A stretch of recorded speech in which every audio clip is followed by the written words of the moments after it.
Let's look at marriage in Vedic astrology. We will take the example of this person, Jeff Panaclock. He's a stand-up comedian from France.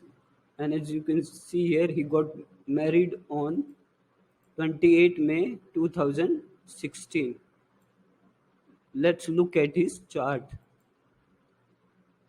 This is his chart. He is a Libra ascendant with, with Venus placed in the first house itself. Now he got married in May 2016. Let's Dashas when he got married. In 2016, he was running Saturn Mahadasha from 2010 to 2029.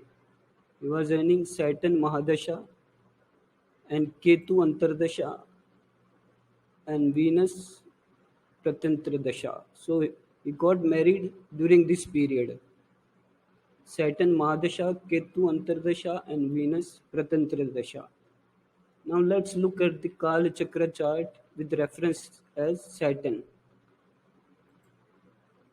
This Kala Chakra chart with reference as Saturn. By default in the software in Jagannath Hora, you will see here with respect to Sun. So you need to change here, select base planet and division, and you need to make it as Saturn. This is already with respect to Saturn. I have already selected. Now as you can see, with respect to Saturn, Venus, Moon and Ketu falls under blessings of gods category. It simply means if Saturn is placed in Anuradha Nakshatra in the second house. You can see here his Saturn is placed in the second house in Anuradha Nakshatra. So it means if Saturn is placed in the second house in Anuradha Nakshatra, then Venus, Moon and Ketu becomes auspicious for him. It means during Saturn Mahadasha and the Antardasha of Venus, Venus will be auspicious for him. And since Venus is the natural significator of marriage and relationships, so Venus will be good for marriage and relationships during Saturn Mahadasha. If suppose Venus was placed in Yama death with respect to Saturn, then actually it would have denied the marriage and would not have given the marriage, because Venus is falling under Isana, blessings of God. So this category is highly benefic because it is associated with blessings of God. So this is giving a good indication that Saturn Mahadasha will be good for marriage. Also we can look at Sahamas, Natal Sahamas, and we can look at Vivasama. Vivasama.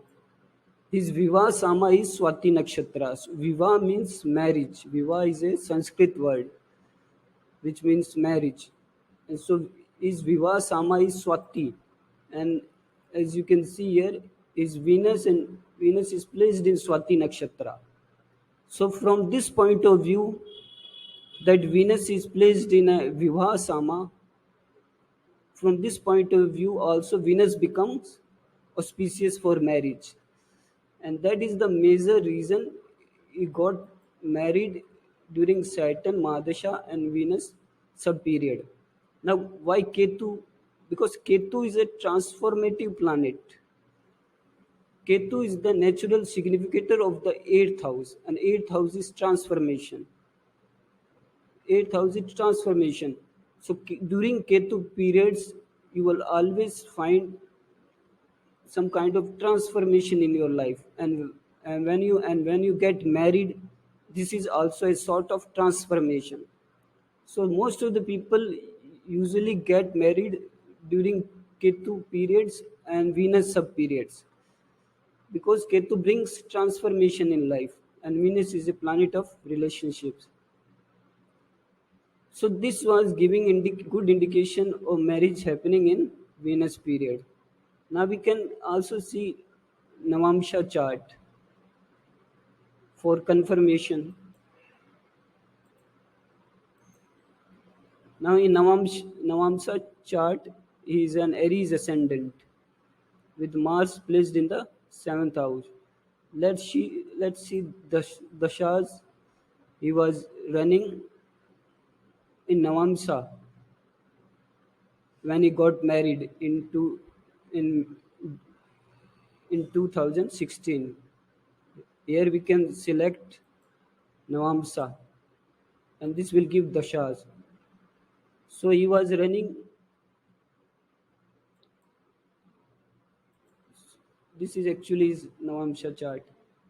So he was running Jupiter Mahadasha in 2016,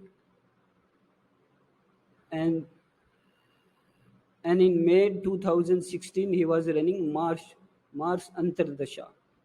So clearly Jupiter is placed in the second house of second house and seventh house are the most important houses for marriage, because seventh house is the house of relationships and second house represents the spouse.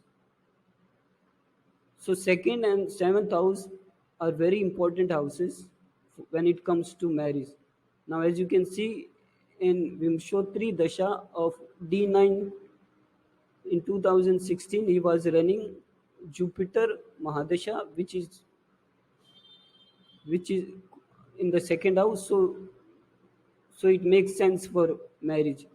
And he was also running Mars Antardasha, and Mars is his ascendant lord, but Mars is placed in the seventh house, and so Mars is making a connection with the seventh house, which is again good for marriage. Whenever seventh and first house makes a connection, it becomes good for marriage.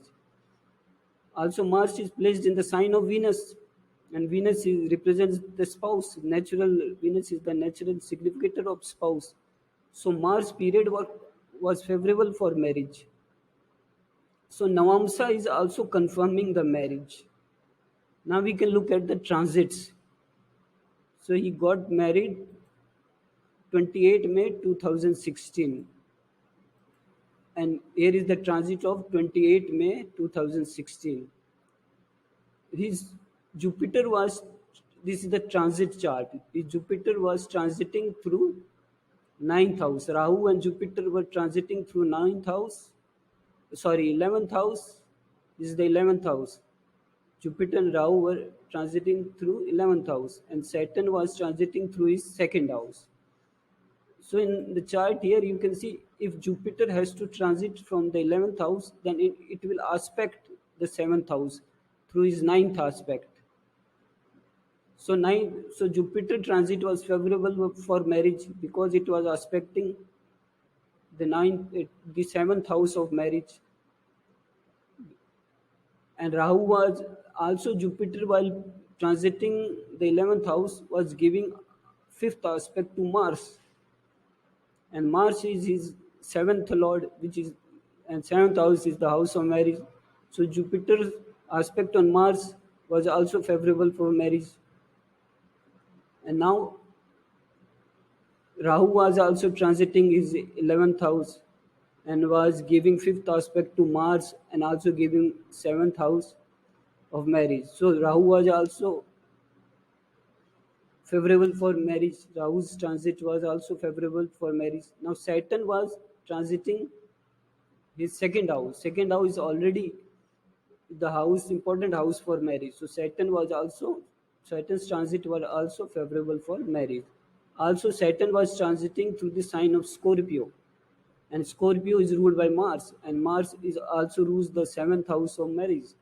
So that way also Saturn was Saturn's transit was favorable for marriage, and that is the reason marriage happened. Hope you got it. That's it for this video.